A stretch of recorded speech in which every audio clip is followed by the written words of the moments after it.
Imagine a place where thousands of scholars gathered to exchange ideas, where ancient texts lined the walls of vast libraries, and where education thrived at a time when much of the world was drowning in chaos. No, this isn't ancient Greece or Rome. This was Timbuktu, a city in the heart of Africa. While London was still fighting off plagues and witches, Timbuktu was writing books on medicine, astronomy, and law. So why don't we hear about it? Why isn't this city mentioned in the same breath as Oxford or Cairo? Well, that's not by accident. Let's rewind the clock. It's the 14th century. Europe is just crawling out of the Dark Ages. London is still a medieval city, cramped, filthy, disease-ridden, and heavily superstitious. Education is rare and reserved for the elite. Most people can't read, and science is often considered witchcraft now. Swing your gaze southward to the Saharan edge of Mali. Here lies Timbuktu. At the time, it's part of the wealthy Mali Empire, ruled by none other than Mansa Musa, the richest man in human history. Yes, richer than Jeff Bezos, Elon Musk. All of them, Timbuktu wasn't just a city. It was the city, a thriving hub of trade, culture, and scholarship. Caravans of camels brought salt, gold, ivory, and books from across Africa and the Islamic world. Scholars traveled for months just to study here. Imagine the energy of ancient Athens mixed with the spiritual hum of Mecca. That was Timbuktu. At the heart of it all stood the University of Sankore, founded in the 10th century and flourishing by the 14th. But don't picture a modern campus. This was an organic university. Dozens of buildings and mosques acted as classrooms. Teachers, or ulama, held open lectures in courtyards and homes. Students studied for years, even decades, mastering subjects from grammar and logic to astronomy and theology.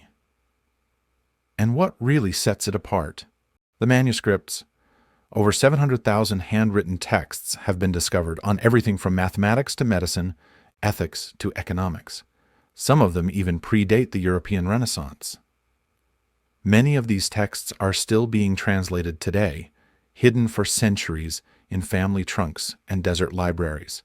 One manuscript contains a diagram of the solar system, placing planets in elliptical orbits, centuries before Kepler did in Europe. Let that sink in, Timbuktu. Knowledge was currency. Literally, books were so valuable that some were traded for gold by weight. A single manuscript could cost more than a house. Education wasn't just for the elite. Young boys and girls attended Quranic schools before moving on to higher learning. And scholars weren't rock stars. They were the spine of the city. This intellectual culture fostered not just religious study, but rational thought, debate, and innovation. It was a society built not just on wealth, but on wisdom. Now, contrast that with London, where superstition often replaced science, and learning was tightly controlled by the church. So, what happened? Why didn't Timbuktu grow into one of the world's great cities?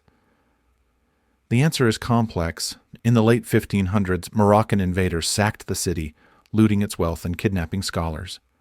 Trade routes shifted. The city's golden age dimmed.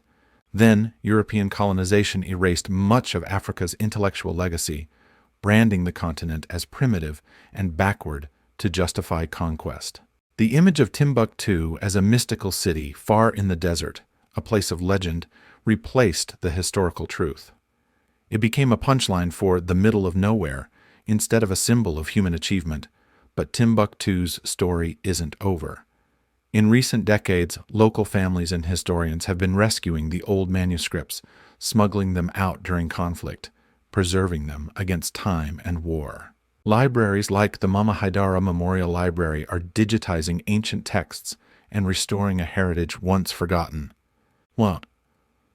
Scholars from around the world are finally paying attention, translating texts, comparing discoveries, and realizing that the African continent had a far richer intellectual history than previously believed. It's a reminder that history isn't just what's written, it's what's remembered. So next time someone talks about the great centers of knowledge, Oxford, Harvard, Athens, add Timbuktu to the list. Not as a legend, not as a fairy tale, but as a city of scholars, libraries, and legacy. And here's the bigger takeaway. So much of the world's history is still hidden, in sand, in silence, or in stories untold. But once we start digging, we discover that the world is far more connected and far more brilliant than we've been led to believe. If you enjoyed this journey into lost knowledge, make sure to like, subscribe, and hit that notification bell, because here at Hidden Histories Hub, we're just getting started. The past isn't dead, it's just hidden,